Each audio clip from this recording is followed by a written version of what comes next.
तो आज हम लोग शुरू करने वाले हैं क्लास 9 के मैथ, जो कि बिहार बोर्ड के बच्चों के लिए बहुत ही सुविधाजनक होने वाला है। तो हम लोग आज शुरू करने वाले जैसे कि प्रश्नावली 1.1 को सॉल्व करने वाले हैं। सबसे पहले हमें ज्ञात होना चाहिए कि परिमेय संख्या क्या होता है। तो हम यहाँ पे 2-3 चीज़ आपको बताना चाहेंगे जो कि परिमेय संख्या से संबंधित है। और उससे पहले ये भी बता दें कि संख्या एक कितनी प्रकार की हो सकती है, क्या क्या हो सकती है। जैसे कि एक संख्या होती है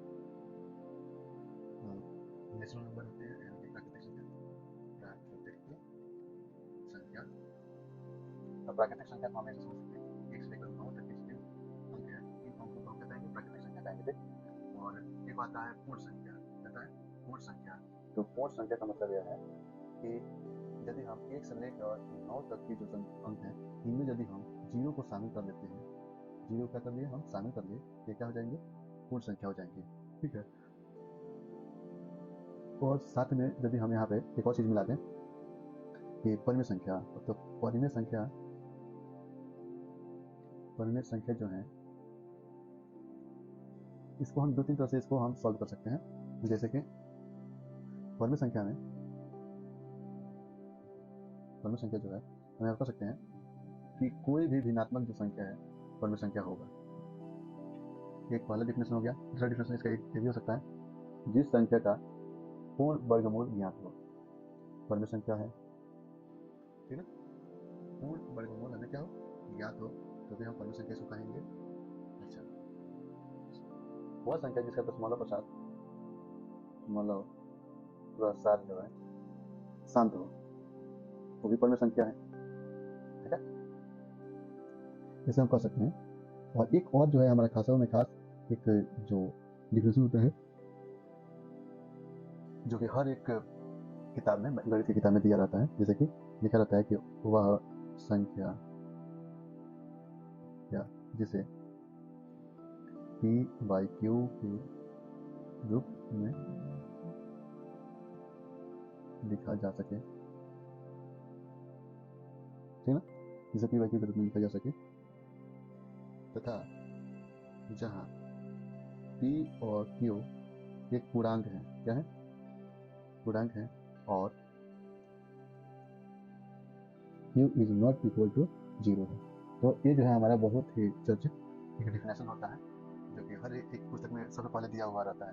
जब नंबर सिस्टम की बात आती है तो सबसे पहले ये दिया हुआ रहता है। तो इसमें जो है, अब इसी से संबंधित हम कुछ सवालों को क्या करने वाले हैं, सॉल्व करने वाले हैं, जो कि प्रश्नावली 6.1 से संबंधित है। तो चलिए तो हम लोग शुरू करते हैं प्रश्नावली।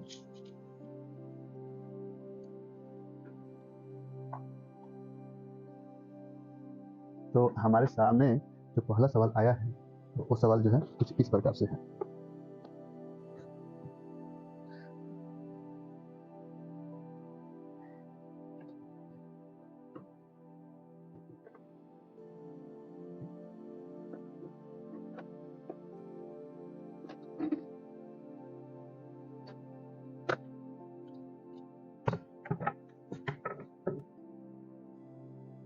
देखिए हमारा सवाल कैसे है कि कहा गया है कि क्या शून्य एक परिमेय संख्या है, क्या इसे आप p/q के रूप में लिख सकते हैं, जहां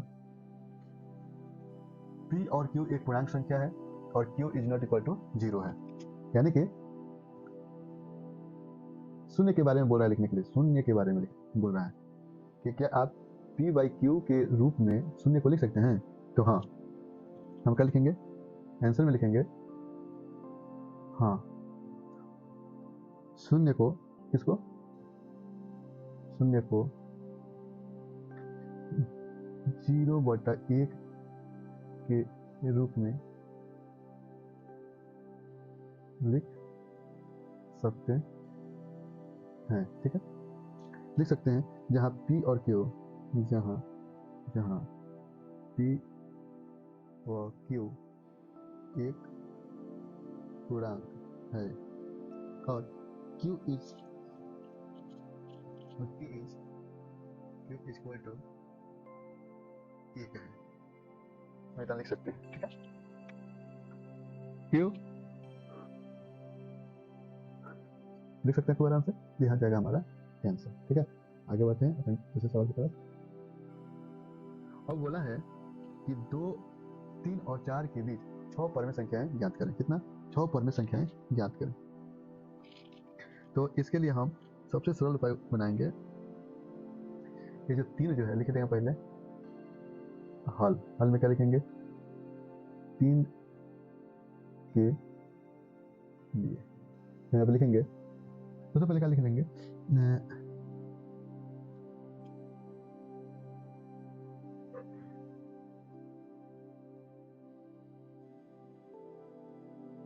3 अब बट्टे में 6 कितना परमेय संख्या रहा है निकालने के लिए? तो 6 परमेय संख्या, उसके लिए हम 6 लिख दिए और प्लस में हम अपने लग से अपने पास से एक इसमें ऐड कर देंगे, फिर बराबर लिखेंगे। अब कितना हो जाएगा? 3, इन दोनों को जोड़ देंगे तो ये आ जाएगा 7। ठीक, और इस 7 को उठा के यहाँ पर रख देंगे, यानी कि अब लिखेंगे हम 3 गुणे 7 अब बट्टे में 7, यानी कि 21 बट्टे 7 एक परमेय संख्या होगा। ठीक, अब लिखेंगे 4 के लिए, 4 के लिए, ठीक ना? इसके लिए भी ऐसे ही करेंगे सेम टू सेम, यानी कि 4 बट्टे 6 प्लस 1 बराबर 4 बट्टे 7 लिख देंगे, क्योंकि 6 प्लस 1 लिख देंगे, ठीक 7 हो गया। लिखेंगे कितना हो जाएगा? 100 लिख देंगे 4 गुणे 7 बट्टे में 7, यानी कि 28 बट्टे 7। अच्छा अब देखिए, ये बोला है एक परमेय संख्या ए हो गया और एक परमेय संख्या ए हो गया, इनके बीच कह रहा है, इन दोनों के बीच कितना संख्या? 6 परमेय संख्या निकालने के लिए कहा जा रहा है। तो 6 परमेय संख्या निकालने के लिए हम क्या करेंगे? लिखेंगे यहाँ पे 21 बट्टे 7 कमा 22 बट्टे 7 कमा 23 बट्टे 7, 24 बट्टे 7, 25 बट्टे 7, 26 बट्टे 7, 27 बट्टे 7 और 28 बट्टे 7। यानी ये देखिए इसमें से गलत है, समझ नहीं करेंगे। देखिए यहाँ लिखेंगे 1 9 3 4 5 और 6, यानी कि 3 और 4 के मध्य कितने परमेय संख्याएं हैं? तो 6 परमेय संख्याएं हैं। ये हो जाएगा हमारा आंसर। ठीक है, चलते हैं अगले सवाल की तरफ। देखिए यहाँ बोला गया है 3 बट्टे 5 और 4 बट्टे 5 के बीच 5 परमेय संख्याएं ज्ञात करें। ठीक ना? तो बहुत बढ़िया सवाल होता है, इसको और बनाने और मजा आएगा।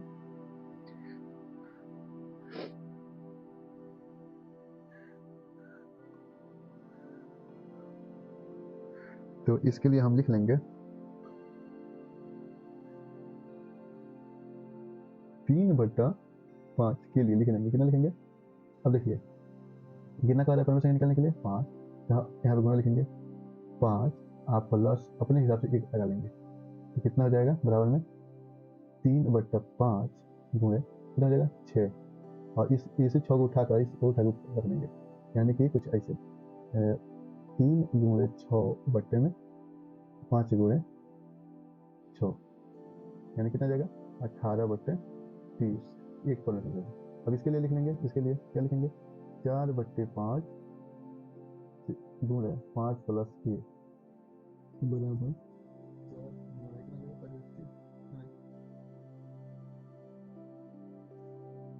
5 गुणे 6, आई 6 चल जाएगा ऊपर फिर से, 24 बट्टे में 30, यानी कि इसके और इसके बीच की संख्या क्या करना है? लिख लीजिए, जो 18 है तो 18 का क्या आता है?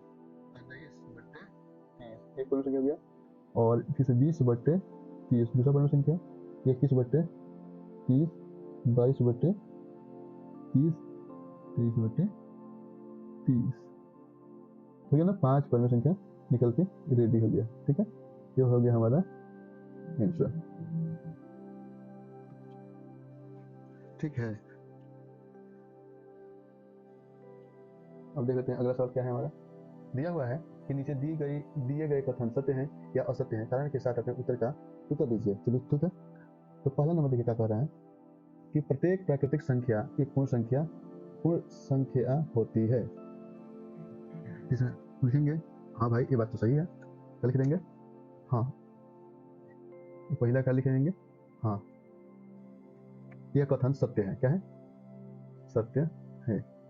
क्यों सत्य है भाई?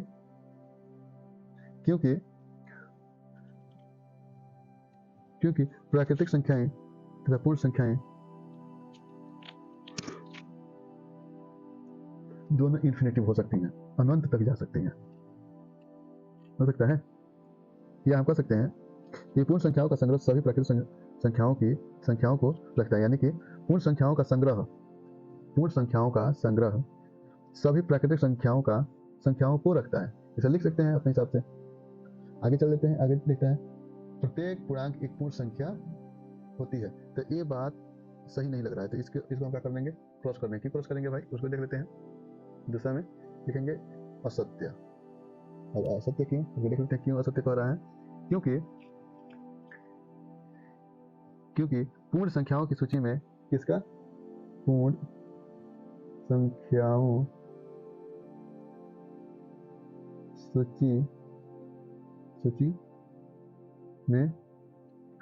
सूची में ऋणात्मक पूर्णांक शामिल नहीं हो सकते।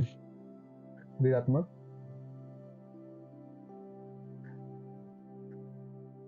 संख्या शामिल नहीं होते हैं, ठीक है। अब तीसरा क्या था, प्रत्येक पूर्ण संख्या एक पूर्ण संख्या होती है, नहीं, कदापि नहीं।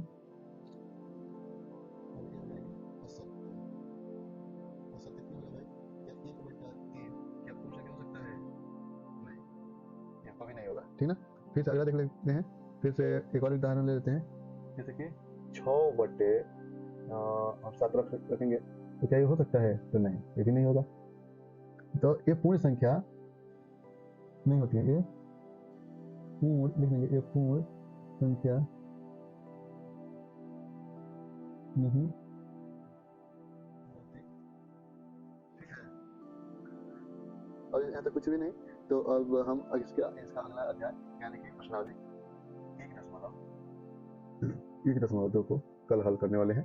तो ध्यान से बैठिए और वीडियो को लाइक करें, शेयर करें और कमेंट करना बिल्कुल भी ना भूलें। आपका एक लाइक हमारे लिए बहुत कीमती है।